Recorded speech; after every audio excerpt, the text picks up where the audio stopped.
So this is story time. This is a new show that I'm going to try, which should get us through these crazy long days. Um, I love old magazines. I love the history of skating, and I have a lot of the old magazines from back in the days, back in the 90s, and I wanted to share reading through them with the rest of you. I haven't read any of these in many, many years, and I figure there's no better way to spend Wednesday night than reading a skate magazine, having a nice drink, and sharing some time with some friends. So you can follow along at home if you get the PDF. I'm going to be putting each page on the screen as I read. And, some of these magazines, I was in high school when they came out. So I'm going to go back and share some of my memories of those days, what we were doing, what these magazines meant to us, because these were the Bibles back in the days. We used to read these over and over and over again. We would let our friends borrow them, and then we'd take them back. So these are very special to me.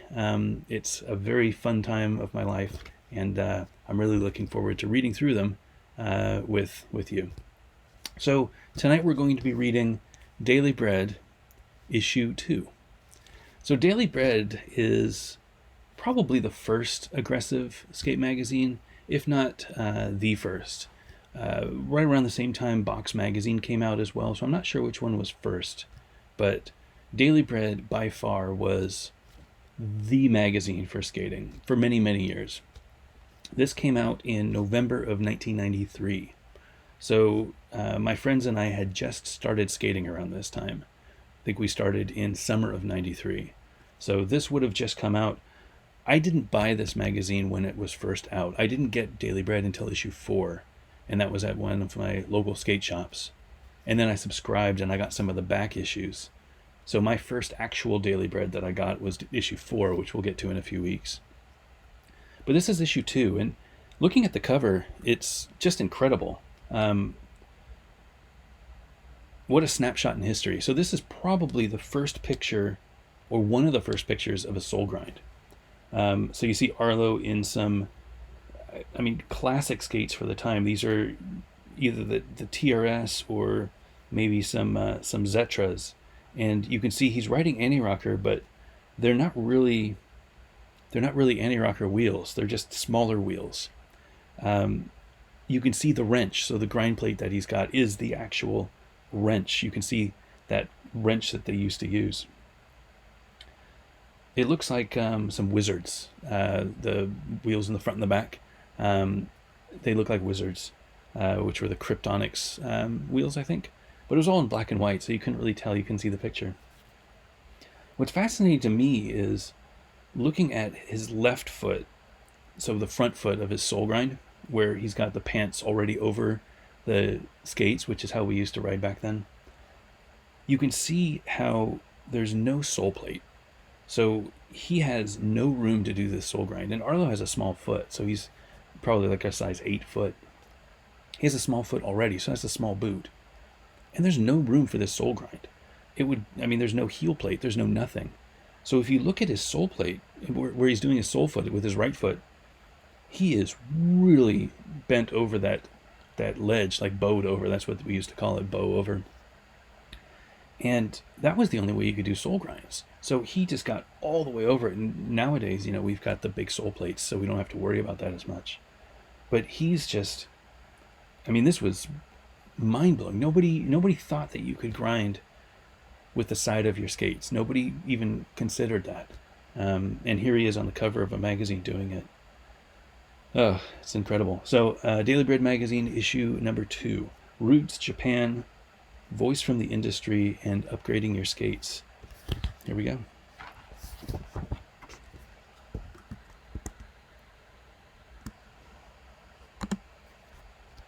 So, first, inside cover is an ad for Hyper. Hyper is Bravo, which is the company that still owns Hyper and Kryptonics. I don't think they make too many other brands. They used to own Senate, Medium. It was all part of that same conglomerate. Now those wheels They make OEM wheels. So if you ever saw the 60 millimeter, like they used to make the old K2 60 millimeter wheels that had the face profile, if you ever see those are made at Bravo. Fairly good urethane. It wasn't amazing for me when I was testing it, but they have a really nice profile. And 52 millimeter midgets. So you see Chris Edwards with a midget in his mouth. 52 millimeter wheels. Those were what they were using for anti-rockers. They didn't really have these crazy hard wheels. 52 millimeter for anti-rocker with no split, mind you. I mean, there is no split between wheels 2 and 3. It was equidistant between all four. So that's really saying something. Table of armpits, of course. Arlo was part of this, and he had a really great sense of humor. So Arlo probably wrote all the little stupid jokes and weird names. A jam session with New Zealand's Scott Bentley, who was amazing. The Inside Scoop, things that you should know and some things you shouldn't. Brooks Travels, the incredible traveling, babbling Brooke Howard Smith adds 12,000 frequent flyer miles to his name. Upgrading your skate, making the skate to suit your needs, which I'm super interested in. I can't believe there's a whole article about this. It's Gear Talk from 93. Grinding, Arlo compares 3 different grind setups. Roots, skaters come from many backgrounds. Daily Bread takes a look at some of the top skaters and explores their roots. Voice from the industry, 8 of the skating industry's most prominent companies answer the question, what are you doing for the aggressive market? This was the beginning of the aggressive market. So they probably were asking people, do you even know we exist? Like, what are you going to do for us? How are you going to be part of this movement? Japan, Team Vert Service tours Japan. Take a look at what's happening in the East through the eyes of each skater. On the cover, Arlo, Soul Grind. Same trick, different name. So they used to call Soul Grind Smith Grinds, like the skateboarding trick, but then they figured that it was not good to start naming our tricks after skateboarding tricks, so they decided to call it a Soul Grind. I would assume, I don't have Daily Bread issue 1, but I would assume there was a picture of Arlo doing a Smith Grind and labeling it Smith in the first issue. That makes sense to me. There is also a pull-out poster featuring Vert Service skater Chris Garrett. Chris Garrett was the owner of Fiction. Fun fact.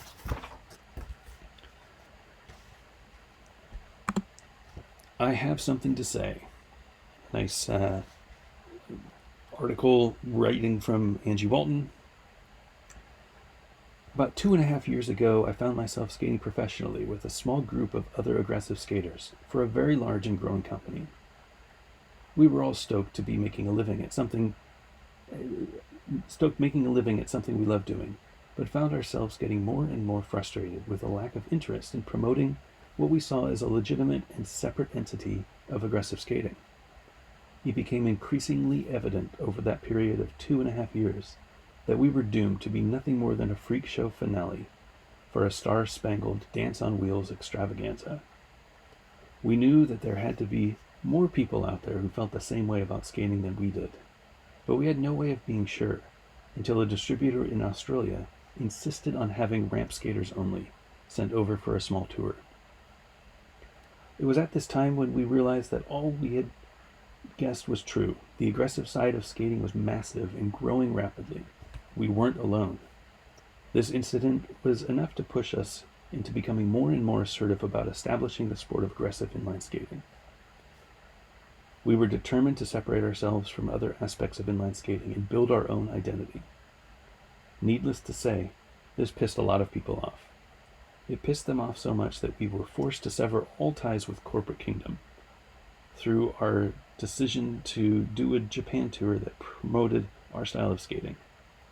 Fortunately, in the midst of all this activity, the idea of beginning a magazine to network the family of skaters we were convinced existed was born, and in a matter of 3.5 sleepless weeks, Daily Bread was created and the Japan tour began.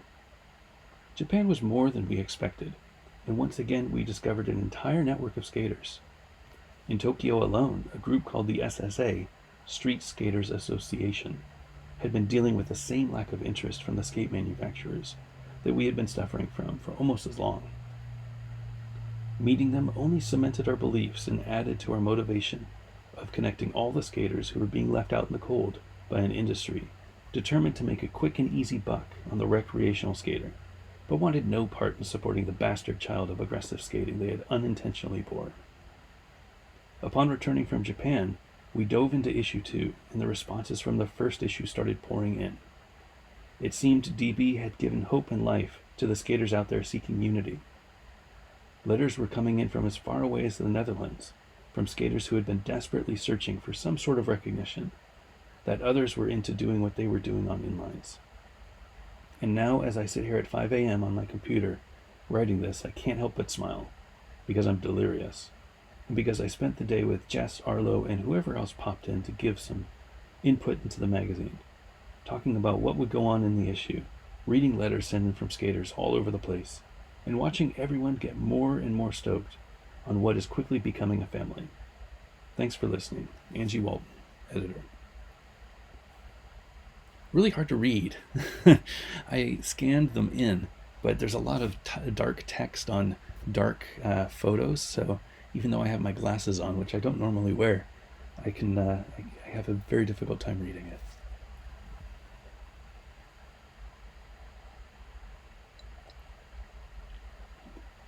And in case you're wondering, I'm having a delicious Eagle Rare tonight. Impress your friends. Levitate. This looks like Chris Garrett. Yeah, probably Chris Garrett. All it takes is extreme concentration and a Daily Bread t-shirt. Order quick. Only $12.95. Send check or money order to Daily Bread, 280 Highland Road, Laguna Beach, California. 92651. Specify large or XL. Mustard or forest green. So you only got 2 sizes of shirts back then. Let's be honest, there were no kids doing skating like this back then. Large or XL, we only give you 2 colors. They were down in Laguna at the time, and Jess actually brought me to the office, which was right around the corner from a really amazing taco place called Taco Loco, and just showed me where the offices were and the windows that they used to sit and look out at the beach when they were working. I'll go through the contributors. Editor Angie Walton, photography Jess Deerenforth, art and editorial engineer Arlo Eisenberg, contributing writers Mark Shays, Tom Fry, Chris Garrett, Pat Parnell, Nick Phillips, and Brooke Howard Smith, contributing photographers Aaron Perkins, Brad McDonald, Hideo Kawaguchi, Atsushi Umino, special editorial help Muffin Marlene, I don't know who that is, printing A&A Graphics and M&G Printing, sales and distribution Jess Deerenforth. Looking to contribute to Daily Bread, call at the number below. And they list all the distributors. Tim Daw in Australia. Tim is the guy behind Cosmo, funny enough. East Coast, Nick Hartman. Nick Hartman was the guy behind FR. Hawaii Bike Factory, super interesting. Holland, Mark Grove, I don't know. At Rodolfo's, which was, I think, a big distributor out there. Terry Jenkins in England. Galaxy Sports in West Coast. I don't know that they had Galaxy Sports when I got down there. And then in Japan, the SSA.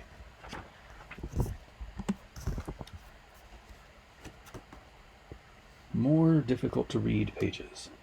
A few days after returning from Japan, a note was left on our door from a guy Angie had skated with when she and Chris Edwards were on tour in Australia and New Zealand. It said that he was in town and wanted to get together and skate. About an hour later, I received a phone call from Chris Garrett.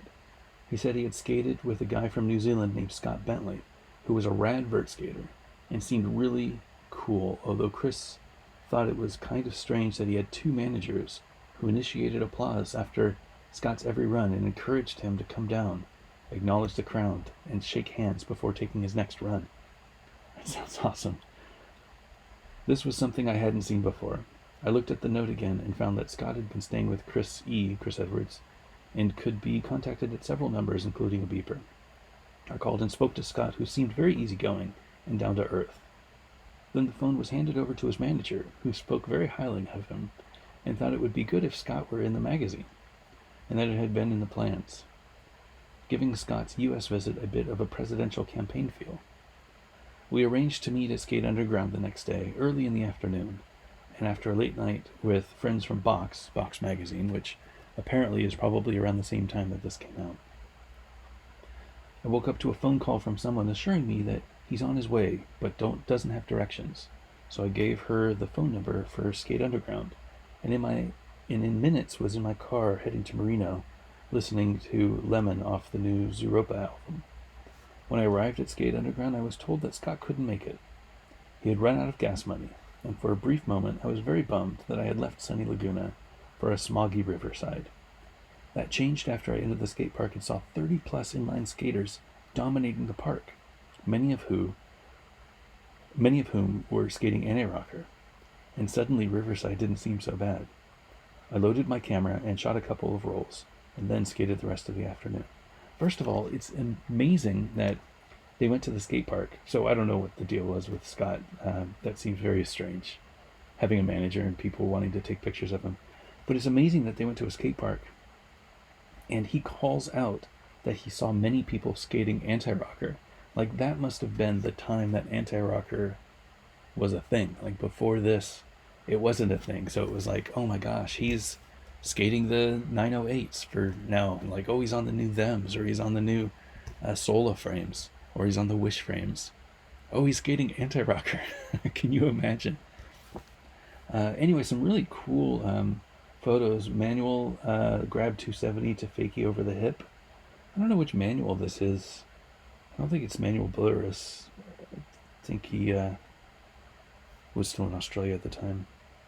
Chris Beck, quarterback transfer to backside grind on the mini ramp. That night, Scott called me and apologized for not being able to make it, and we set up another session 2 days later at Aaron's Ramp in LA. He guaranteed me that it would show up this time, and he did. Judging from the photos, I think you'll agree it was worth the wait. Arlo Eisenberg, tabletop Gumby. I don't know what a tabletop Gumby is, but a Gumby was kind of like a method, and you pull your foot back. Alan Vano, the judo air, which is kind of like a that grab, kind of like a stale grab, but in front. Donna Dennis with a stale mute. That was before Donna and Alan got married, and Donna Vano was one of the premier female vert skaters back in the days. If you listen to Fabiola's interview on Jump Street, you'll hear her talking about Donna Vano. That's her. Scott Bentley with a sad plant. Brian Konoski, new and improved invert. Whoa, easy. I guess BK was just learning inverts at the time. Scott Bentley, big Kiwi method to fakie. I don't know what a Kiwi method is, but looks like a method. Scott won first place in the New Zealand Nationals and earned himself a trip to LA to jam with some of America's top skaters. Scott was stoked on the US skate scene and plans on coming back. We were pretty stoked on Scott. We hope we come back soon. I didn't jump the page, I apologize.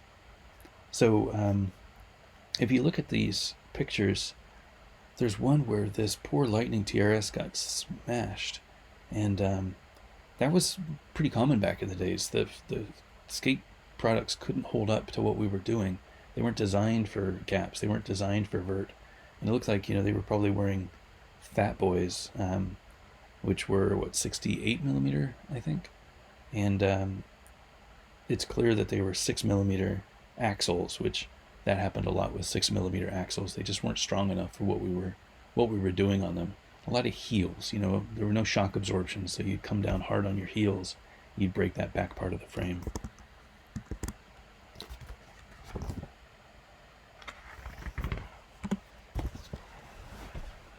Boneless skate products. So if you watched Airborne, or if you watched any of the old videos, you saw boneless pads. They were ubiquitous. The big chiclet looking knee pads that everybody skated. Every one of these pages you'll see somebody skating boneless knee pads. Why? Handmade with bulletproof Cordura. Pre-bent design to prevent slippage. No metal grommets to wear out. Extra thick caps, recaps available. Made to order custom designs and colors. 2676 Shamrock in Ogden, Utah. I bet they're still doing it. Skater run, skater owned. I wonder if they were skateboarder. I bet they were skateboarders, not inline skaters, but it still says something. Shove It. Why fit in? Dealer inquiries. I guess Shove It was a clothing company. I don't remember Shove It. Black Hole Bearings. B and H Performance in Merced Island, Washington. A lot of cool ads back then. Just seemed like they spent zero time putting these ads together. Just threw something together, and it was just like, here you go.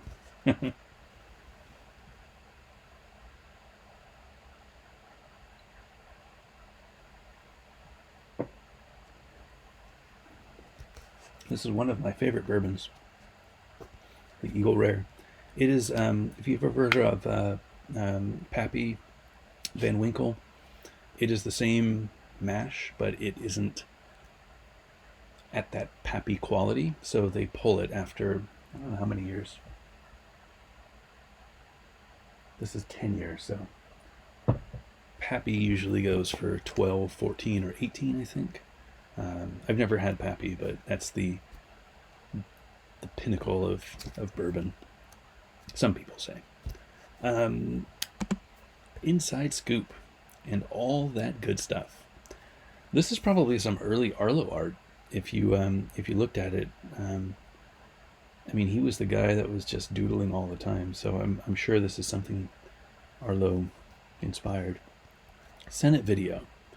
Brooke Howard Smith, Arlo Eisenberg, and Mark Heineken have started a new company called Senate. 93, guys, 93. They are producing a skate video with acclaimed cinematographer Evan Stone. The video is mostly West Coast vert and street skating with the most up-to-date tricks, said to be released in mid-November. Featured skaters are Arlo, Chris Edwards, Brooke, Mark Heineken, Jas Deerenforth, Mark Shays, Jimmy Trimble, Angie Walton, and many more. It's called The Hoax. Can you imagine this magazine coming out and saying, oh man, there's going to be a new video coming out called The Hoax? So when I got back, well, sorry, not when I got back, this isn't Gear Talk. When I started skating, The Hoax was already out. Bottom Line was already out. So those were the two videos that we had to choose from. And I got this again a few months after it came out. So I got The Hoax before I read Daily Bread. But imagine being, a kid or a skater, and the only video that you've had is the Bottom Line. And it was such a crazy industry where it was rollerblade. And that was it. That was the only company out there. And you had to beg so that they would make a wheel that you could use for what you wanted to do. Like Anti-Rocker was new. Just incredible. Skate park in Boulder, Colorado, the YMCA. There's a 10.5-foot vert ramp, fun boxes, and mini quarter pipes. $5 for 4 hours.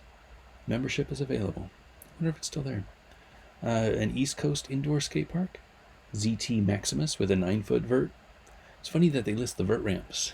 We don't really have any skate parks with vert ramps anymore. 24-foot wide small street course. Orange County Skate Sessions, San Juan Capistrano. A 4-foot mini fun box with a handrail. Sounds good. Jeff Phillips Skate Park. I think Jeff Phillips is still around. In Dallas, Texas. Yeah, I think it's still around, or at least it was back when I was skating. Groove Productions has released a promotional video for Hyper. It's called Cyber Skate. The video features all aspects of inline skating, but also has a section of aggressive skate. I never saw Cyber Skate. If anybody's seen Cyber Skate, let me know. I'd love to get a copy of that. It's interesting that that's Groove, which then went on after doing Dare to Air and then did the Bottom Line and then started the VG series with Dave Payne. Groove sends out second Japan tour, this time to Osaka. Rumor has it there are good vert skaters there. Look for coverage in the next issue of Daily Bread. I think we will. Several Team Rollerblade members implicated in sex scandal. Huh. Sexual harassment charges against 3 of Rollerblades' contracted skaters have been filed at Rollerblades' corporate offices in Minnesota. That's an inside scoop. Karma Zoo Incorporated. Rumor has it that a revolutionary indoor skate park graphics lab music studio underground will be opening in LA sometime in December. For more information on this warehouse project, call this number. Launch 93. Launch 92 went off last year at Skate Underground in Moreno Valley. It was a 12-year session, 12 hours, 12 years would be a long time, 12-hour session for all the top pros in skateboard, BMX, and inline. Fully equipped with top DJs from the LA and London Underground. This year it will be at Karma Zoo Warehouse in LA, and rumor has it this one's going to go all night. Look for the Launch 93 flyers or call Daily Bread for more information. And don't miss this one. All right. Very good. Brooks Travels. Well, some idiot down at the Federal Building gave Arlo a passport on Friday. It was final. After only 2 months to let the locals recover, I would head back to Europe, this time with a crew of hand-picked hardcore vertical aerial freestylers. Alan Vano, a New Zealander, an inventor of the world's most graceful contact sport, ramp hockey. Arlo Eisenberg, an out-of-work security guard and NyQuil addict. Myself, and England's infamous Ethan Jenkin. Ethan Jenkin was my roommate when I moved down to Southern California. He was one of the owners of England Clothing with Brooke. Fun fact. Sort of the Super Dave of inline skating. Yeah, he was like that. He's able to hurt himself given the slightest opportunity. Fair. We were in Munich, Germany to do shows for Oxygen Skates. Shout out to Ben. At ISPO, the world's largest sports-related trade show. Athletes crowded the show. Patrick Ewing, Linfano Christie, and Magic Johnson, to name a few. But none more dynamic than Ethan Jenkin, who upon warming up for the first show was involved in a tragic accident when he suddenly lost control of the pogo stick he was riding and came savagely close to breaking his ankle. This careless path of injury would continue throughout the tour. By the end of the 4 weeks, Bloody Bastard was a familiar German term. All throughout Europe we received a lot of attention. Arlo's haircut and our baggy clothes made us stand out like an erection in Lycra. Europe, however, was saving us for Koflach, a small town that consumed a week of our lives. The high point being a sparkling romance between Alan, an unemployed drunk Ugandan, and Austria's answers to Long John Silver. If you want fame and fortune, don't go to Europe. Stay in LA and do some glitzy cocat. There's something about Europe and touring. It's not a money thing. It's the very reason I skate at all. It's skating in new places with new skaters. It's history, scenery, respect, and pretty girls. Our 3 weeks on the continent were over, but some serious arguments with British Airways got Arlo and I a week in England. Liverpool local Terry Jenkins played host to us, showing us Manchester's skate spot. Europe was over. Arlo's passport had some cool stamps in it, and after a brief stint back in LA, I returned once again to the sky, this time to New Zealand to celebrate my birthday with my family. Look for the details in the next issue of Daily Bread, and when you look for me, look up. There's a picture of Brooke catching some oxygen, he says. So I guess they were doing tours. You see Ethan is the one on the far right. Arlo is the one on the far left with the flyaway helmet. And then Alan was a big stocky dude. He was like a battering ram when he would skate. But I guess they were doing tours for Oxygen out there. I wonder if they were riding Oxygen skates or if it was just riding whatever skates they wanted.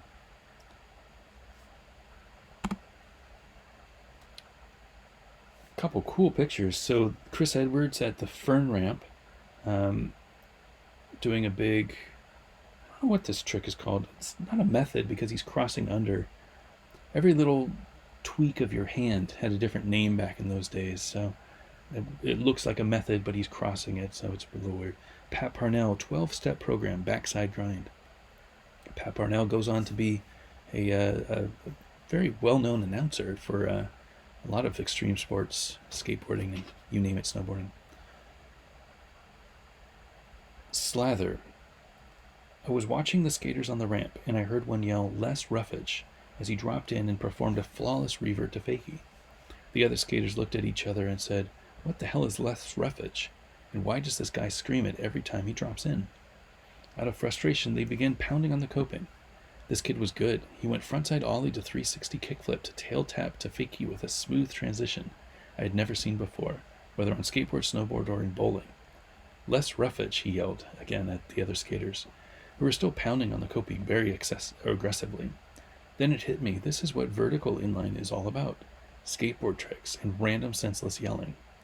The good ones skate with an even flow, unaccountable to the laws of physics, like slices of pizza that slither down my throat and digest as I watch TV, only to flow out my ass and clog up the toilet. I don't really know what that's all about. Freddie Finkelmeyer was one of Chris Edwards' characters in Dare to Air, so I'm assuming that Chris wrote this. Very, very bizarre. Very bizarre magazine. Upgrading Your Skates. How to Look Like an Aggressive Inline Skater by Jess Deerenforth.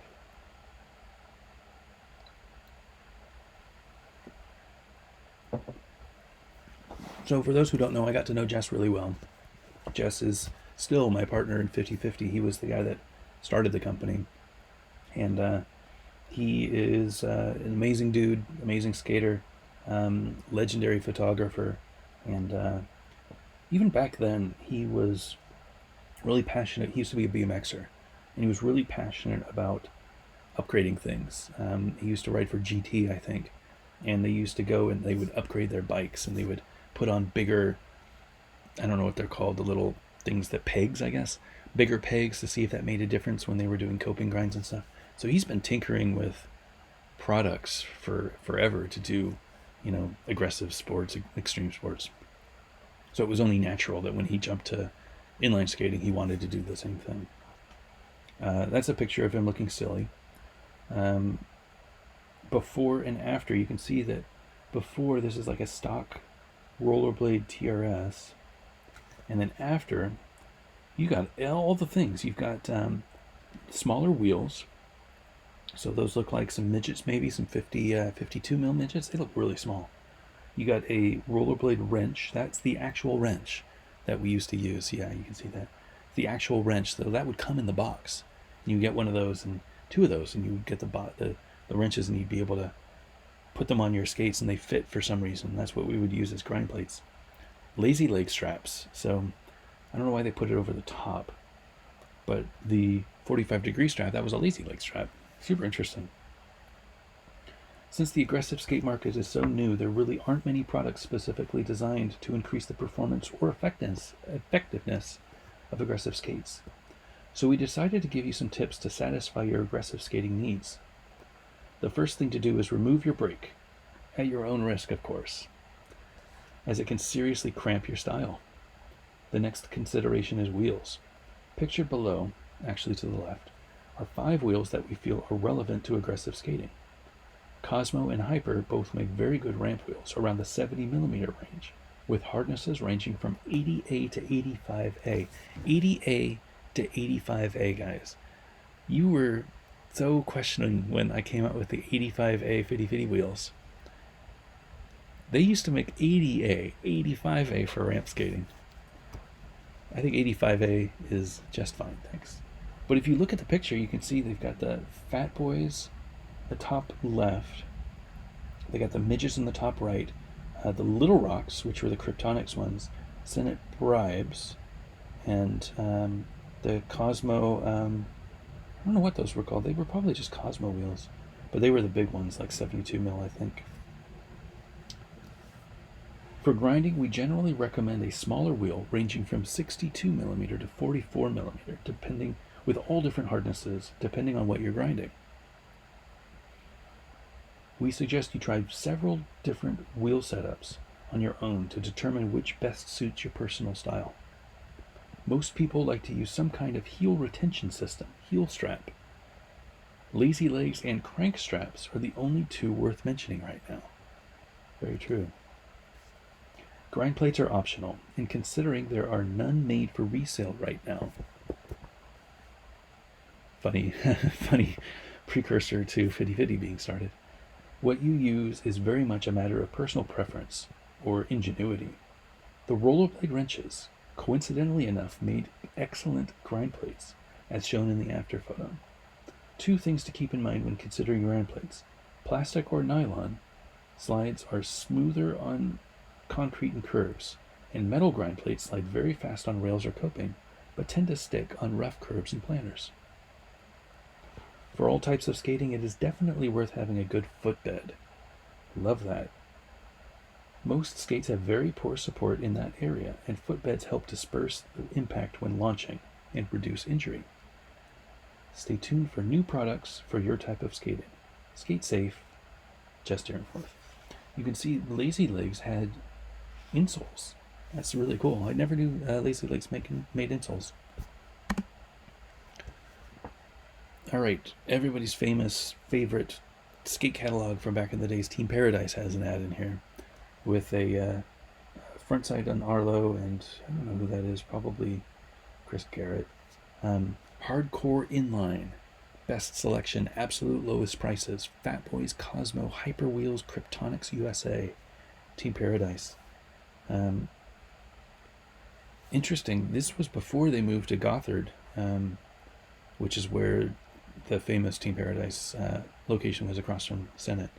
They were at 317 PCH in Huntington Beach and 920 Manhattan Avenue in Manhattan Beach. Paradise Surf and Sports. So they were surf companies.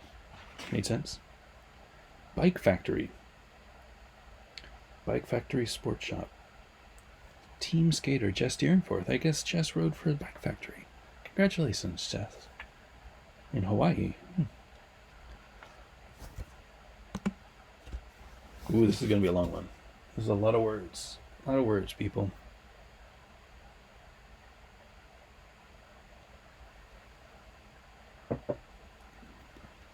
Grinding. A look at the 3 most popular grind setups by Arlo Eisenberg. The system I'm skating on right now is anti-rocker. 2 little wheels in the middle and normal wheels on the front and the back.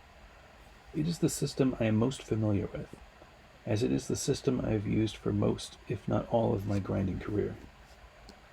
I've experimented extensively within the anti-rocker system, using wheels of many hardnesses, many different sizes and hardnesses, trying to find the perfect balance between a relatively comfortable ride and uninhibited grinding.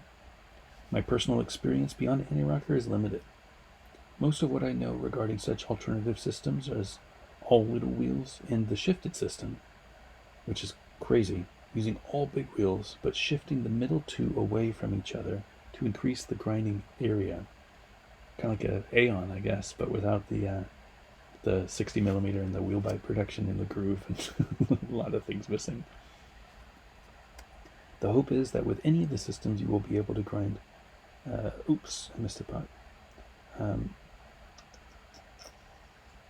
Most of what I know regarding such alternative systems is, and the shifted system using all big wheels, comes from what I have observed and discussed with those using systems different than my own. The hope is that with any of the systems, you will be able to grind easier than with the conventional inline setup. The question is, which system will work best for you? It's a great question, and one that I think people need to experiment with themselves. To answer this, we must examine each of the systems and test them for 3 specific qualities: consistency, comfortability, and convenience. Obviously, I'm convinced that anti-rocker is the most consistent. That's why I still use it. Since the middle wheels never touch the ground, you're able to put on the smallest, hardest wheels you can find. Right now I'm using 40mm 100As by Senate, and they're beautiful. No disclosure that he owns the company, but that's fine. The small wheels maximize clearance, and they're so hard you can slide over anything consistently. I took Jess out on a street skate last night on a setup identical to my own. 72 85A Cosmos on the outsides, and 44mm 100A Senate C-notes on the middle. Can you imagine skating anti-rocker with 72s and 44s? That's a small.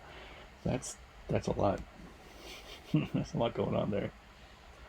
Jess had never skated anti-rocker before. He was skating shifted Cosmos, and has tried almost everything. Little wheels, remember, were his idea. Huh. He gets credit for little wheels. That's interesting. Again, Jess was always tinkering, always trying to come up with new ways. We waxed up a painted curb, and after about 500 feet of accumulative grinds, the ranks of anti-rockerdom welcomed its newest convert. An argument could probably be made that the shifted system is the best system for vert, simply because you don't have to sacrifice any speed. But on street, the shifted system is easily the least effective of the three we're looking at. Since the shifted system maintains all 8 big wheels, and big wheels generally run in the range of 78A and 85A, that's some soft wheels, in durometer, there tends to be a lot of sticking on rails and curbs, especially since 72 to 72 millimeter wheels seem to always get in the way. Yeah, of course. Of course they do. Using all 8 little wheels, however, would seem to be at least as effective, if not identical, to using only 2 little wheels in the center of each skate. And it would be. The problem with all little wheels is that you actually have to skate on all 8 little wheels. It's common knowledge that smaller wheels are slower than their larger brethren, and that skating on 100As would make for a pretty miserable ride. So to compensate, some little wheel makers pour their wheels for softer compounds.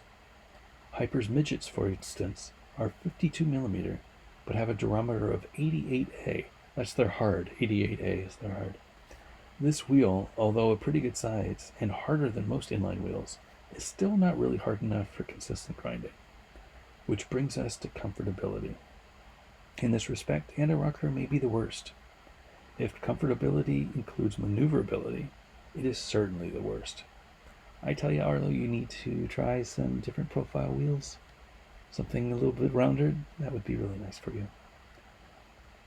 Anti-rocker is probably faster than skating on all 8 little wheels, but taking out the middle 2 wheels decreases maneuverability considerably. If rockering your skates makes them more maneuverable, anti-rockering them is like gluing your feet to the ground. Gluing your feet to the ground is an interesting way of looking at it. I always say train tracks, but I think gluing them to the ground is interesting. Both the shifted system and all 8 little wheels maintain their ability to be rockered. Convenience, the final quality we will examine, does not directly affect grinding, but it is important. A skater should be limited only by their ability, if anything. Skating is skating, and when doing it, whether it be sliding handrails or jumping gaps, no one should be inhibited or interrupted by their equipment. I love that. Love that. It is ridiculous to expect anybody to have to lug around an extra pair of specialized skates to change into whenever they want to do specialized tricks, or to have to change their wheels to accommodate the type of skating they will be doing at any given moment. That's super interesting. Aside from big wheels, I think we agree with that. I think people kind of get to their own setup and then they want to skate big wheels, they'll skate big wheels, but that's the exception. Unfortunately, the technology isn't here yet, and until it is, I will stick with anti-rocker. In addition to being the most consistent slider, it is the best all-purpose setup we've got. I only use 1 pair of skates for both ramp and street with few complaints. It is a little slower and a little less maneuverable than some systems, but these are sacrifices I'm willing to make for the benefits of anti-rocker, and quite honestly, something you forget about after 15 minutes of skating. It's really well written. Could have used some paragraphs, but super interesting that they were debating this stuff back then. They didn't have any options. Everybody rode the same skates, same frames. And then it was, how can you make these frames work best for you? Which, awesome little doodle from Arlo with Soul. I think that was put on a t-shirt once. I don't know.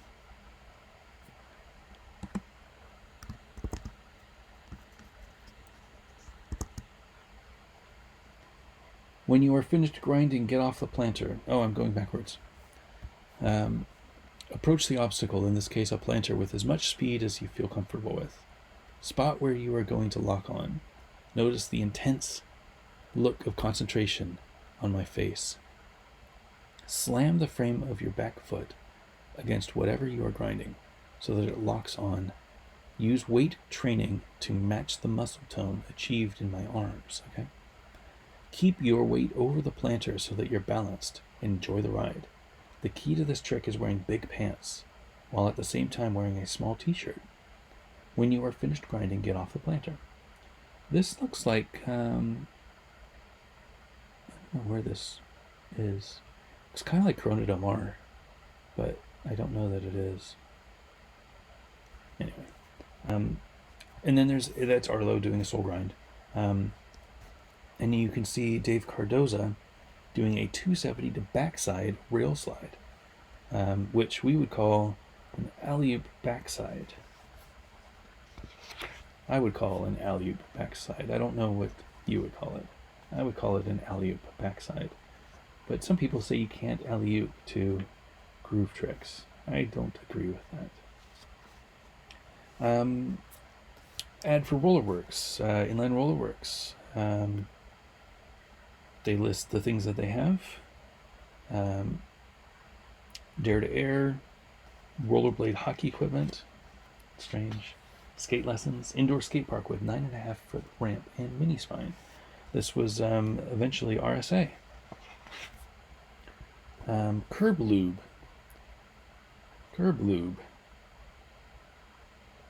A space-age product now available to the public. Tune up that tired curb for grinding satisfaction.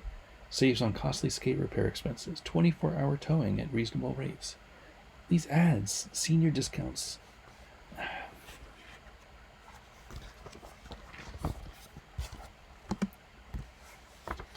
And here it is, the Dare to Air ad. This is amazing. So this was the first video that featured what we do. It was done by Groove, featuring Chris Edwards. It was really a commercial for Rollerblade, but it was just incredible. The first grinds were captured here. Big front flips over cars, stair rides, gaps, vert. I mean, it was just incredible to watch Dare to Air. Because we'd all been skating, but we didn't know what people did. We never saw anything in person. We actually didn't see Dare to Air. We saw the hoax first. And then we watched Dare to Air, and we were like, oh, I don't really want to watch this. Because after watching the hoax, it was completely different. Things were moving so fast back then that when Dare to Air came out, it was a very vert-heavy video. And we could never skate vert because, it required a vert ramp. So yeah, seeing this, the hoax was our thing, but that was before this. Roots. So Joseph doing an air transfer over the hip, and his roots are skateboarding. I don't know who Joseph is. I think that's, I don't know who that is. Jess Deerenforth, sweaty soul grind. And then him on his BMX, like I mentioned before. Scott Bentley, stale cross rocket, roots skateboarding. It's interesting. Oops, I missed that one. Where's the page?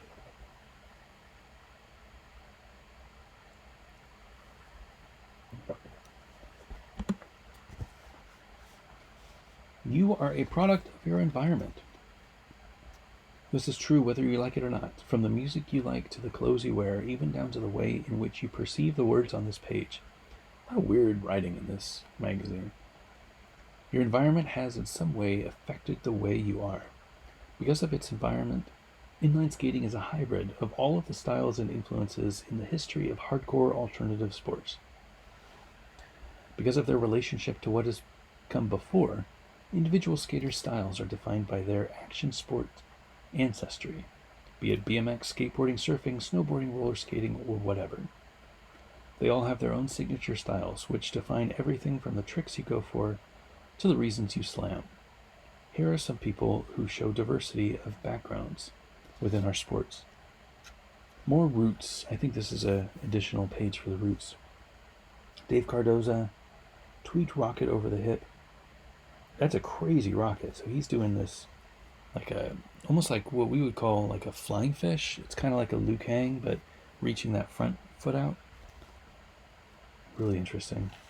Pat Parnell invert to fakie. His roots were skimboarding. Chris Garrett doing the Gumby slide. It's like a fish brain kind of, doing a Gumby on the coping. Jump forward. Doing a Gumby on the coping. And on the other page there was Aaron Spahn doing quad skating. You grew up doing quad skating. Aaron Spahn of Spahn Ranch, who is world famous skate park designer and builder.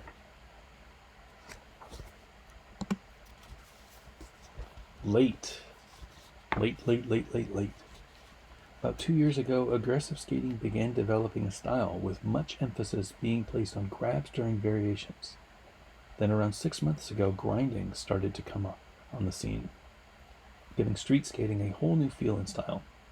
Most recently, there has been a reemergence of tricks to fakie, which has progressed into what they're called late tricks.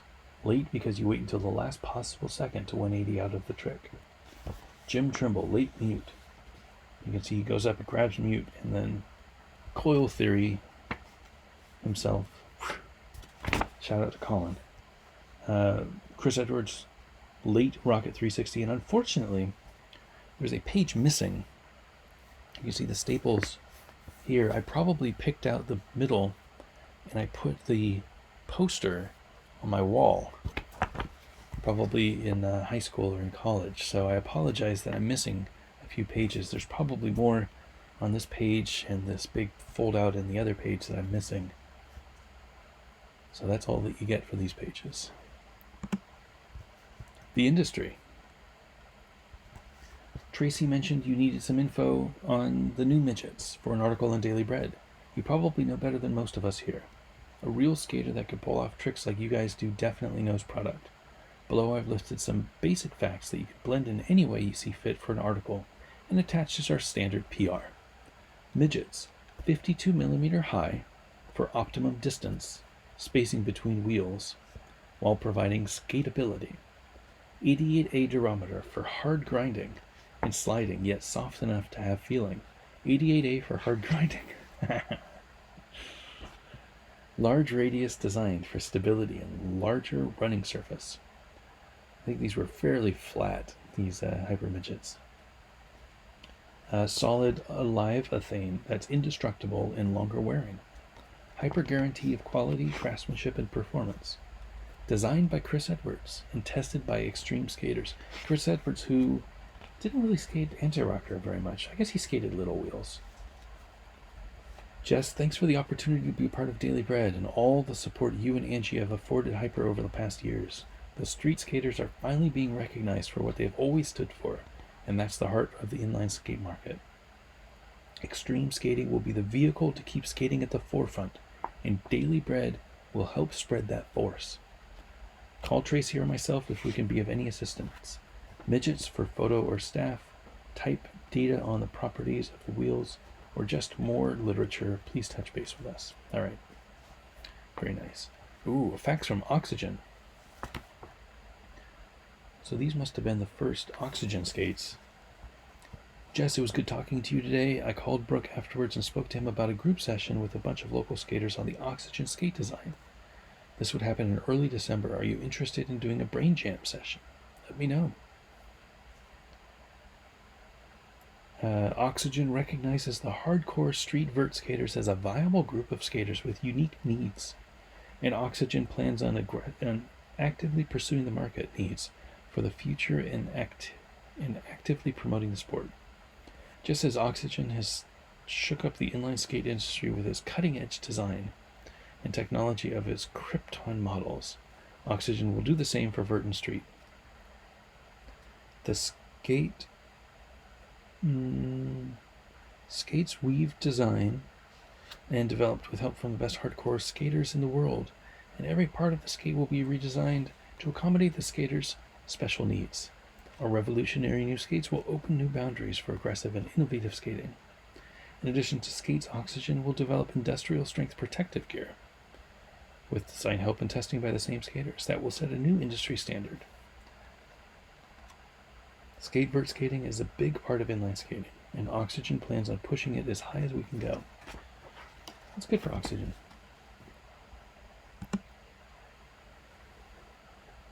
Rollerblade.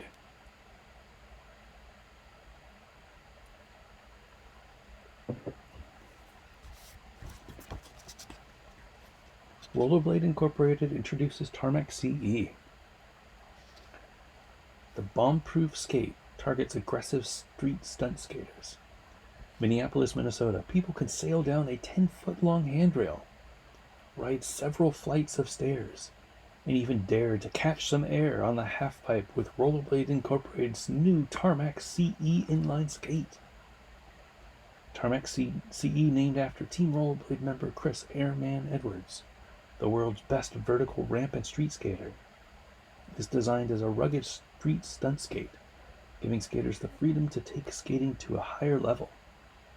The versatile skate features a removable grind plate for frame sliding and grinding moves, 56mm 88A wheels that allow for a variety of quick maneuvers, and a 45-degree ankle power strap for a customized fit. Tarmac CE is made for skaters like me who love to challenge the limits of inline skating, says Chris Edwards, who's known for his ability to catch 13 feet of additional air out of an already 10-foot high halfpipe. That means he's going 23 feet in the air. I've been doing street and stunt skating for 6 years, and I know what type of skate I need to perform at my best. I worked with Rollerblade's research and development department to make sure Tarmac CE was designed to meet the needs of skaters like me. Industry research shows that a growing segment of the inline market is heavily into street stunt skating. Kids and young adults with an aggressive attitude towards skating will purchase this skate, says Edwards.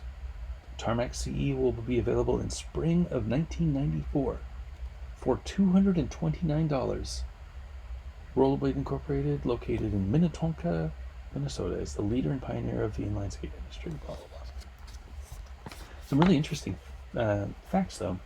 The shell is a molded polyurethane shell with a heavy-duty buckle cuff. The closure is lace lower, buckle cuff, and 45-degree power strap. The inner boot, full lace inner boot. I didn't know that it had a lace-up liner. That's interesting. Full lace inner boot and memory foam for customized fit. Frame, patented one-piece glass-reinforced nylon frame, the most durable frame on the market.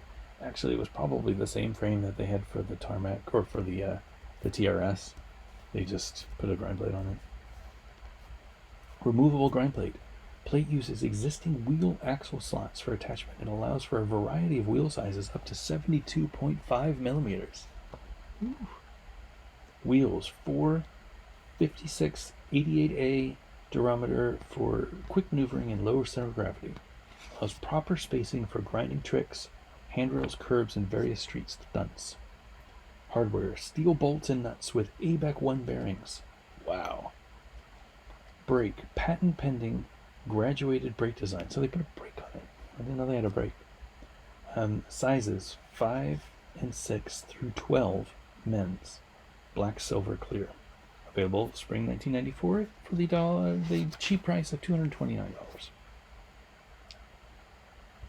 The Moscow ramp. So you want to talk about old school. The Moscow ramp enjoys the punishment that ramp and freestyle skaters inflict on their skates. The Moscow ramp incorporates the bulletproof Moscow boot, memory foam liners, and the shock-absorbing Plus System gel anatomic footbed. The chassis is the new Light Tech aluminum alloy frame in a 4-wheel configuration using 70mm Hyper Fatboy wheels, nylon spacers, and the new glide pin axle system. If there was ever a made-to-order skate, the Moscow ramp it is. Nowhere saying that it's made by Rossi's.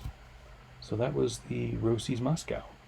And it was the first aluminum frame with a plastic grind plate. So that's a long time ago. 93, 94 probably. I remember the glide pin that had this weird like strip you would pull out, and then the axles would just come out. They didn't screw in. You would pull this little strip out, and then you would pop out the axles. It was really interesting. If I remember correctly, they used to slide out by mistake every now and then.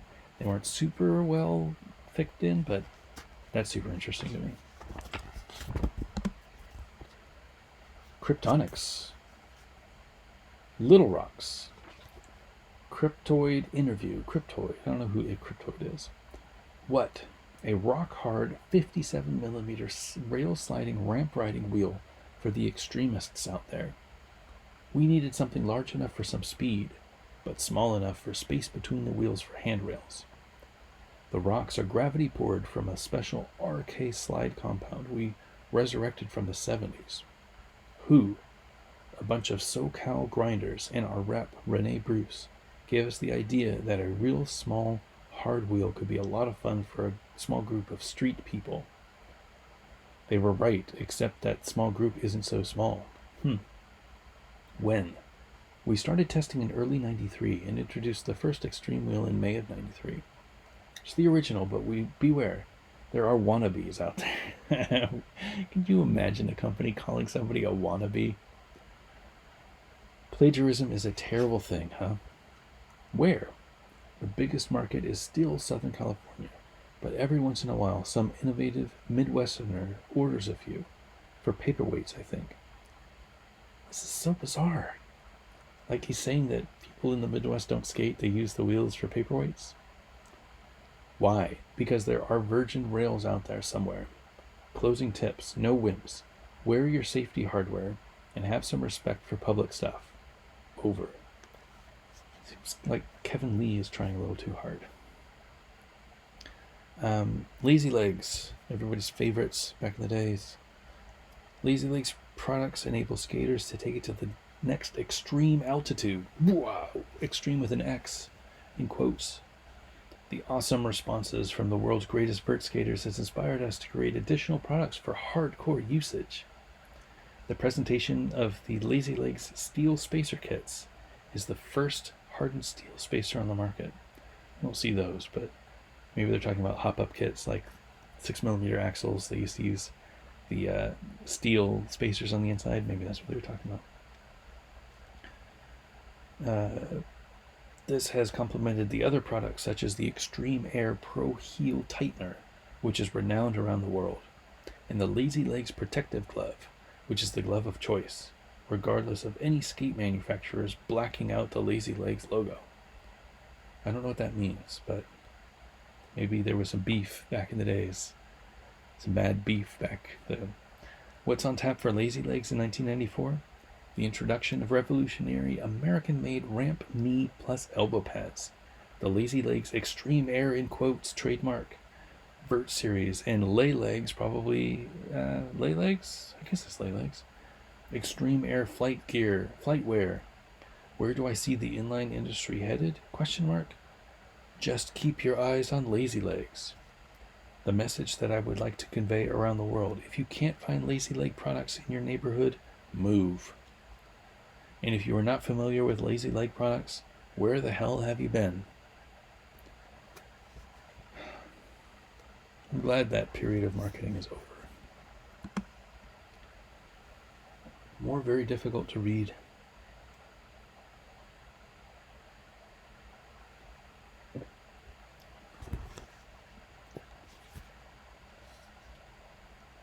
Daily Bread.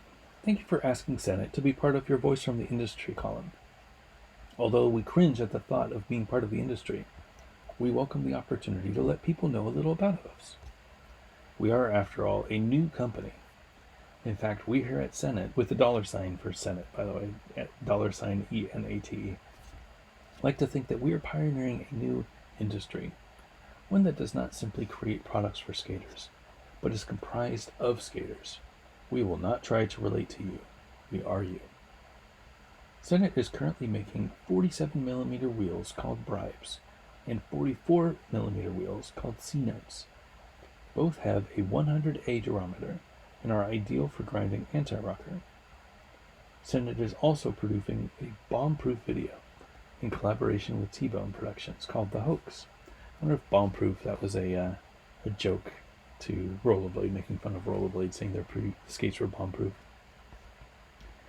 It will feature the new high-tech aluminum alloy skating of today's top pros, and the latest footage of the knee-grinding craze that's sweeping the country. Be part of Senate. One day we will run the world. And there's a picture of a Senate bribe. These were before the bribes that I got, so these were probably the original ones. 2 daily bread. What can I say about Cosmo wheels? Well, for starters, they had to be made so you could skate on them, i.e. not break, peel, or wear down really fast. What's the use of a wheel to a serious skater when it doesn't do the job?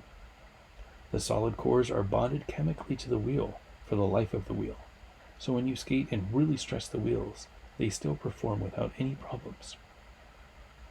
The 85A is the fastest on a ramp or smooth surface.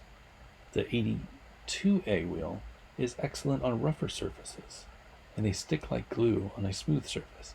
82A being better on rougher, I guess because they're more cushioned. That's so interesting. I never thought of Cosmo making super, super soft wheels, but I guess it makes sense. The flywheel and mini flywheels will be available soon. These are smaller in diameter and are made for the street.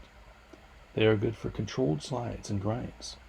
The flywheel is a special ramp wheel for quick acceleration and be used on the street with the mini flies. The 76mm speed wheel will be out soon. Some of the Aussie speed skaters have been testing them on the track, and it's looking good. Well, that's all I can say now. Tim Daw. Tim is a good dude. I met him once. And he prints Cosmo t-shirts. If you're interested, you can find him on Facebook, I think. Oh, that's hard to read. Daily Bread Reader Poll. So this was a cutout that you would add because they wanted to see where people were. We breadheads know exactly what we want to see in Daily Bread magazine, but we're lacking some vital info on what you guys want. So fill this out and mail it in, and we'll do as we're told. What do you want to see? And it's yes, no, more or less. Sequences, ramp, street, big photos, unknown skaters, pro skaters, skate clothes. What do you want to hear? Stories, ramp locations, interviews, info on equipment testing, skate events, music info, international stuff. And then they ask a few things about who this person is. What kind of skating do you do? Where do you skate? What's your favorite trick? What kind of music are you into? Who's your favorite skater? What other mags do you read? How old are you? Where do you live? What kind of skates are you on? How long have you been skating? So I guess they wanted us to cut this out, fold it, and mail it. But I don't think people would do that. Back before the internet. Locals only. Now this is some good stuff. This is where you get to see the future. So I don't think I know these people. But it is super interesting to see locals in this. And most of the time they don't have the names. So Manuel Bliris, who needs no introduction, one of the famous skaters, one of the pro model, Oxygen, Argon, Cosmo wheels, amazing skater, doing a method in Melbourne. Audrey Webb. Wonder if any of these people still skate. Audrey Webb, Lake Paris, California. Joseph at Mission Viejo, California, with a lip-licking rail slide. So bizarre. Irvine, California, local, CYE, with tri-skates. Look at that power slide. He's got tri-skates on a vert ramp with lazy legs. Interesting. Aaron, San Juan Capistrano, anti-rocker rail slide. I wonder if that's Aaron Schurter. Kind of looks like him. Might have been. He was skating way back then. Megan, Australia Bondi mini ramp. Very, very young kid. Boston local doing a big method launch ramp in Boston. The boombox on the ground. Boner, Moreno Valley, California. Mute transfer. I don't know who Boner is. Daily Bread is looking to feature the most remotely located skater in the next locals only page. So if you think you're remote, send us a skate photo and your location. And if we think you're remote, we'll send you a Daily Bread t-shirt. Lazy Legs ad. You guys don't realize how big Lazy Legs was back in the days. They were everywhere. because blading was so big. They had distribution through Big Five, Oshman's, Sport Chalet, Cal Stores, and Chicks. I don't know those two, but the top three were like the big sports stores back then. And Lazy Legs, I mean, they made the power straps, but they also made tons of different wrist guards and things like that. Havoc, the systematic destruction of dated systems for furthering the people. I don't know. Sold my soul. There was a time when I was fiending for any coverage of my sport. I would spend my days scouring local bookstores and newsstands for any type of literature related to what I was doing, to what I did. I used to read inline and skater magazines cover to cover on the off chance that there would be something I could relate to. Minus an interview with Chris Edwards, I never found it. Now, 3 years later, I find myself amidst a whirlwind of media, which alleges to be part of what I do. And I find myself asking, at what expense have I received this media? The devil has given aggressive inline skating the coverage I so desperately wanted for it, but he's taken its soul. Those who perpetrate and are not severe or are not sincere reporters, but are bandwagon exploiters, neither able to relate to or accurately documenting what we do. They are just trying to make a quick buck. No other facet of inline skating is as marketable as the exciting stunts performed on the street and in the halfpipe. Slap a handrail on your cover and sell a few thousand copies. Where were you 3 years ago? Where was the coverage when I needed it? You missed your chance. It's too late. We don't need you anymore. We're covering ourselves now. We don't want you. What the hell is ramp hockey? That reads like Angie. It wasn't credited, but I know that just based on the beginning, Angie definitely had some serious views about how skating was perceived by the media and who should be sharing it. Ooh, this is a long one.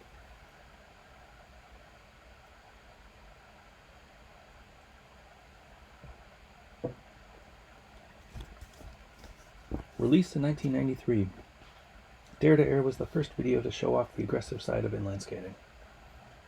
With the video came the tour, the first stop, Japan. The Japan tour would bring some of the top pros on inline skating together, including Jess Dyrenforth, Pat Parnell, Mark Shays, Chris Garrett, Angie Walton, and Aussie's top, Tom Fry. These 6 skaters toured up and down Japan's coast, not worrying about the problems that took place before and existed during the tour. From Pat Parnell's teeth to a huge company firing 3 of the team members for trying to promote inline skating as a sport and not just as entertainment. The tour became known as Termination Tour 93. But through thick and thin, these 6 individuals stayed focused and showed the people of Japan what aggressive inline skating is all about. I think that was when they got fired from rollerblade. I don't know who all got fired, but I remember Angie saying that she got fired, so it must have been Angie, potentially Jess. I would assume Angie and Jess were probably the 2.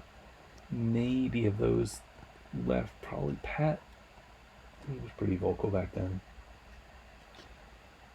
Which is probably why there's some resentment. And we'll add that Rollerblade hadn't advertised anywhere in this magazine. You don't see a Rollerblade ad. You see the tarmac listed as a skate that's coming out, but you don't see an ad from Rollerblade. It was many years before Rollerblade advertised in Daily Bread. Probably out of spite, probably because they didn't like Angie, which is crazy. We arrived at Tokyo International Airport after a hectic departure due to the release of the first Daily Bread, which resulted in very little sleep after the sending of orders minutes before heading to the LAX. Imagine doing all of this without the internet. Just think about that for a minute. After clearing, they don't have cell phones either. No cell phone, no iPhone, no laptop, no internet. They send off Daily Bread, and they leave for Japan. And what are they doing? Sending faxes? Letters? After clearing customs, we were assured by Morgan that everything was okay, even though no one had shown up to escort us to our final destination.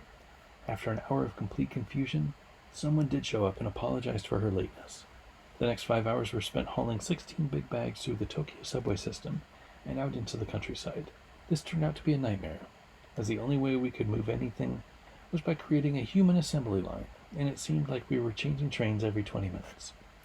Things only got worse when rumors began circulating that the only way to get to our hotel from the train station was to carry all of our luggage uphill on a unicycle with one pedal and a flat tire in a freaky, rainy season.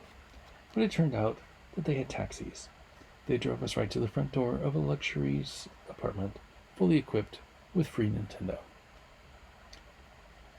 The next day we got to meet the management of Izu Biopark, where we would be skating for the next 2 weeks. After our brief meeting with them, and not a word understood, we were treated our first Japanese meal. Everyone opted for chopsticks over the usual Western utensils. After the second day, we had our shows down, and were getting a healthy-sized crowd, even with the 50% chance of cancellation due to rain. Seemed like every day, different groups of skaters from all over Japan would come see our show. We were stoked. There was already a scene developing with vert and street skaters doing shows, clinics, and even a contest series. The people at the biopark were, to say the least, very kind and generous. They treated us to big Japanese-style barbecues with the most massive assortment of foods we'd ever seen. Next it was off to Manami Machida, in an American-style theme park called Cannonball City. We found out that the rollerblade dance team had been there just a week prior, but it hadn't gone over very well. We were told that it was much too showy and didn't appeal to the Japanese audience. Deja vu.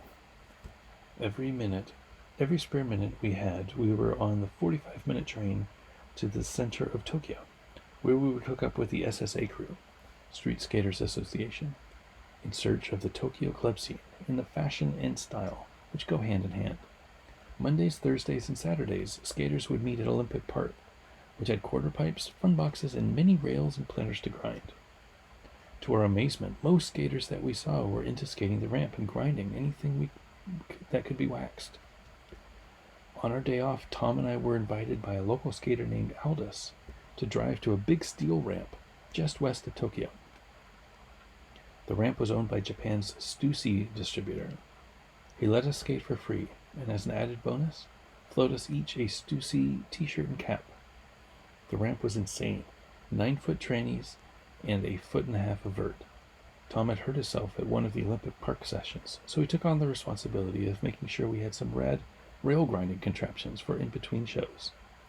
He would collect scaffolding, create grind bars, and encourage us to launch to grind off our small launch ramp.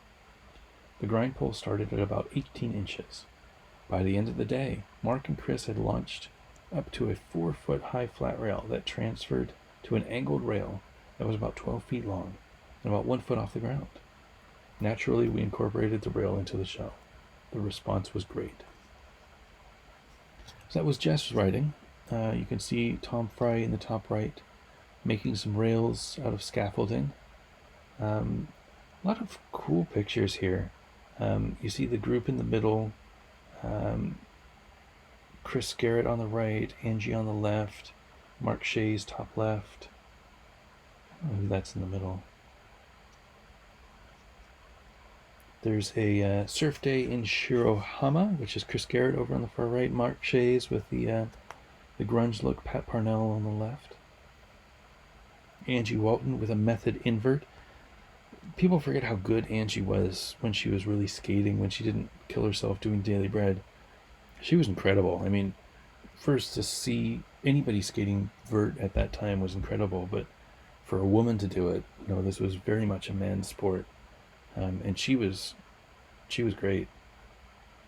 Pat Parnell, kimono Miller flip sequence. Doing a Miller flip in a kimono, potentially.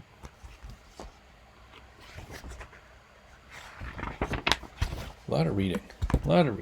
Hope you guys are holding up. My voice is close. Day of the Bridge. This is the story of a special day. It's really hard to read, too. It's really hard to read the white on white.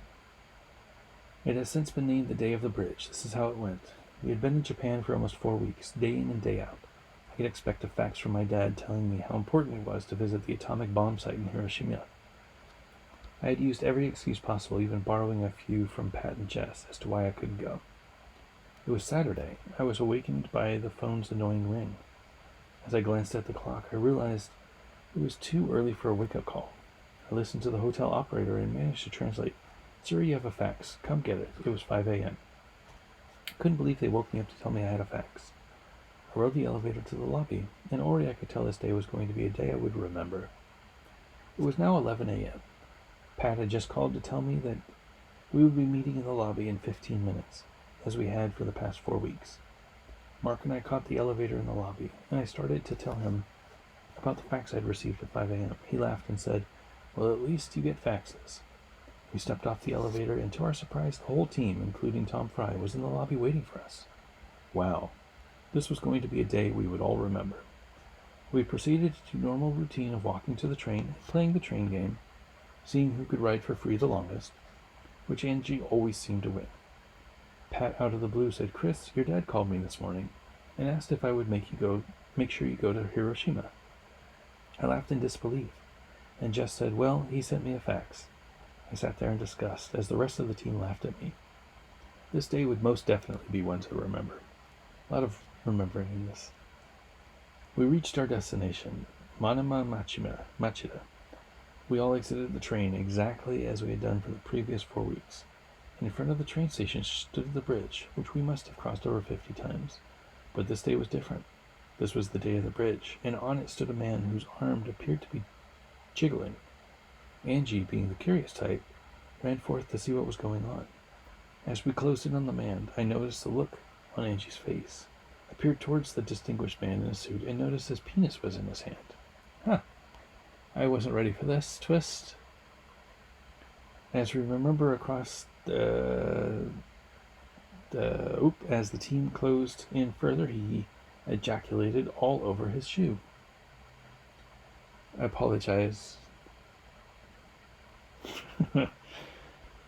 He then closed up his fly and walked away as if nothing had happened. The shock overwhelmed the team. Not a single word was spoken for the next 4 or 5 minutes. As we came across the stoplight in front of Cannonball City, we all fell into laughter. This day was definitely one to remember. Our 5-week tour of Japan went off. The shows were amazing and the people were great. Special thanks go out to Tom Fry, Slacks, Cavs, the whole SSA crowd, and all the bros who hooked us up while we were there. Thanks, guys. Oh yeah, Tom, you're such a bro. Chris Garrett. That story took a twist. Japan was wild. Not long after arriving, we met the local skaters, and they made sure we partied hard. We skated a lot, met heaps of people, and spent most of our days skating at Cannonball City and hanging close by. Cavs was learning ramp riding, while Jess was styling in the air. Mark and Chris were grinding the scaffolding every day, every which way. Pat found lunch and dinner a bit of a problem, but I had a great time, thanks to all. So some crazy pictures. Top left, Chris Garrett with some fancy-looking woman. A lot of random people yelling in a restaurant.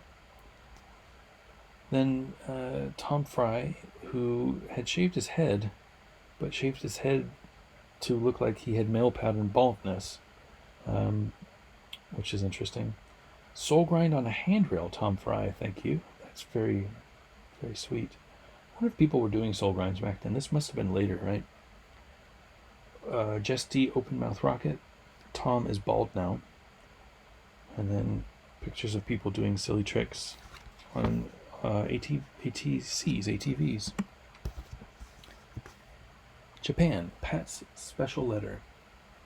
Are there skaters? Hell yeah.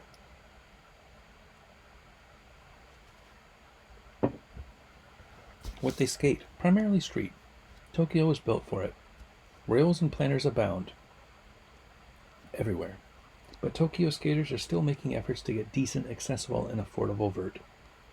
Vending machines, unlike vert, they're strewn throughout the entire city, offering anything from pornographic videos to tall Sapporo beers. Vending machines transcend 7-Eleven's so-called convenience. Canned coffee. Totem awi woshi. This stuff is downright amazing. I highly recommend Georgia Mocha Kilimanjaro or anything from Coffee Boss. Sleeping on trains, yes. Due to the hard Japanese work ethic and long business days, this should seem to be the national pastime. Note, experienced commuters actually sleep while they stand. Public baths. Be relaxed, be nude, and always carry a small towel for cover. How to say no. Point to an object or subject. If dealing with a menu situation, extend your index finger and make an X through unwanted item. When directing no towards a person, simply cross forearms, smile, and shake your head. Speak Japanese, impress your friends. Ohio ga zia wagas. Good morning. Sima sawan. Excuse me, used primarily in a slight whine when addressing a waitress. Konnichiwa. Hello. Arigato. Thanks. Do itashimashite. Or don't touch my mustache. You're welcome. Some pictures of a Japanese bath. Pat Parnell drinking what looks like some, I don't know what that is. Something interesting. And then squeegeeing a ramp. Interesting page. More reading. Jeez, there's so much reading in this. Japan. As far as aggressive inline skating goes, this is a new world. Relatively untouched until now. Japan is a veritable playground with rails lining most of the streets, smooth angled curbs to grind, and architecture designed for the new school skater to rip. When I arrived in Japan, I had no idea what to expect as far as the street scene was concerned. What I discovered was a country with a small group of talented, organized, motivated, aggressive skaters, ready to push the sport out of obscurity. The group nearest Tokyo, the Street Skaters Association, were some of the coolest people on the planet. Headed up by Mac Daddy Tetsuji Yanamigo, the SSA became Japan's grooviest skating ambassadors. Tets, Take, Kiko, Makio, and a few others not only came to some of our demos, but showed us around and let us experience some of Japan's skating life. Makio being Makio. The Makio. Twice a week, the SSA meets in Olympic Park to session together. We discovered a bunch of street ramps, tabletops, quarter pipes, endless flat rails, waxed curbs, gutsy skaters, and about 30 ripping BMXers. It was insane. The nightlife was pretty rad too. Here's an abbreviated rundown of some of the coolest spots to hit and why. Might be skipping this. I don't know that I want to read all of this. Let's get down to the skipping the spots. For 5 weeks, we did demos, half street, half ramp, and needless to say that once the fly, Tom Fry, showed up, not only did the shows improve, but so did the entire vibe. Tom is perhaps the coolest skater I know, at least one of them. He's such an incredible skater and has no ego whatsoever. Still true. Any guy who can shave his head like Bozo the Clown can't be too concerned. Anyway, the tour became a good opportunity to fix all of our bad skating habits. Rather, my bad habits. Between Angie and Tom's help, the tentacle air is dead finally. I don't know what that was. Before I forget, there are a few helpful things you should know if you ever plan on coming to Japan. If you say, "Don't touch my mustache," you're basically saying you're welcome. Hard alcohol is less expensive than beer in most clubs. Hotel rooms are the size of closets and they smell funny. There are many different types of foods in the shape of triangles, and none of them taste good. Many Japanese men have mistresses. Two-way roads are 10 feet wide with hairpin turns in many smaller towns. Oh, and drivers rush them at 60 miles an hour. If you are really low on cash, don't pay for the trains. Walk through with confidence and don't turn around. SSA phone number gives the phone number. Ask for Tets or Take. They will show you the fine life. Japan was insane, and is in need of skaters. So if you can get to Japan and spread some style to the new world, go. Mark Shays. Street Skaters Association, which looks like the ASA logo, very similar to the ASA logo. You could see Tom Fry. This is the end of the sequence. You can see him getting his head shaved by Mark up in the top left. But if you go to the next page, you can see that whole sequence Big balanced front side all the way down this loading dock. Really cool. Was he skating flat there? It's kind of hard to see. I don't know what he was skating. Macchio front siding a flat rail. Interesting. Take grind, curb grind. I don't know what he was doing there. Onlookers at Cannonball City. Jess with a big method. Some SSA members after a session. Angie Walton rail slide and the team. You see Angie, I don't think she's sliding that, dude. She's got to be wheel biting. I mean, those frames, those are 72 mil wheels. For me, Japan was beyond explanation. The decision to break away from our battle with the corporate marketing strategies of our sponsors, Rollerblade, I'm assuming, and begin pushing aggressive skating in the direction we felt was needed was a landmark. I don't think I've ever felt a stronger unity amongst skaters, and I can't wait to see where it goes from here. We are on our own now, doing things the way we think they should be done, for you. Needed someone. The sport was so young, it didn't have any direction, didn't have anything. It was Rollerblade really doing fitness. That was pretty tough. This rail, so this rail is in Laguna Beach. This is a kinked rail. Arlo doesn't even pull it. See, he gets to the kink and he falls.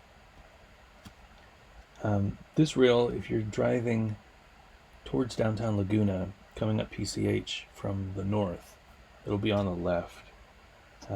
It's across the street from this club. I don't remember the name of the club, but it's right next to the cliff rail. If you remember, there was another Daily Bread magazine where Dave Kolash was doing a backside on this cliff rail. It's right around the corner from there.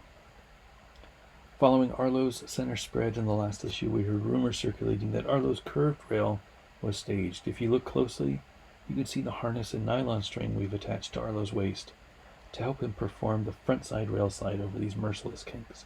I wonder how fast he was skating to this. That's a pretty serious commitment. He had the halo haircut too, which was saw that in the hoax a bunch. Arlo is real.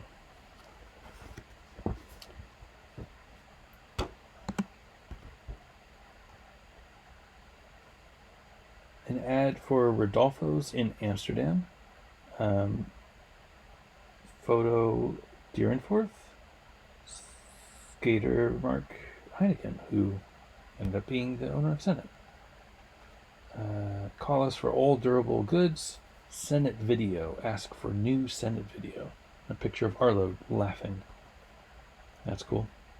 Skate Underground. Look how fun that looks. Nice mini. Bunch of random platforms and stuff. I wonder if that's still around. I bet it isn't. Skate Park and Shop. World Industries Foundation. Real. Underworld. Element. Planet Earth. Think. Plan B. Blind. Acme. Fucked. Independent. Venture. Thunder. How many of those companies are still around, the skateboard companies? I know Independent's still around. Element's still around. Venture's still around. It's funny, the hardware companies are around, but the wheel and deck companies aren't really around anymore. Coming in the next issue of Daily Bread, a day in the life of Arlo, testing the Rossi's Moscow ramp skate, contest coverage at Jeff Phillips Skate Park in Texas. Are you grinding or sliding? All this and much more in the next Daily Bread. Jimmy Trimble, Jim, as he went back then, Fern Ramp Escondido, crowd-pleasing method.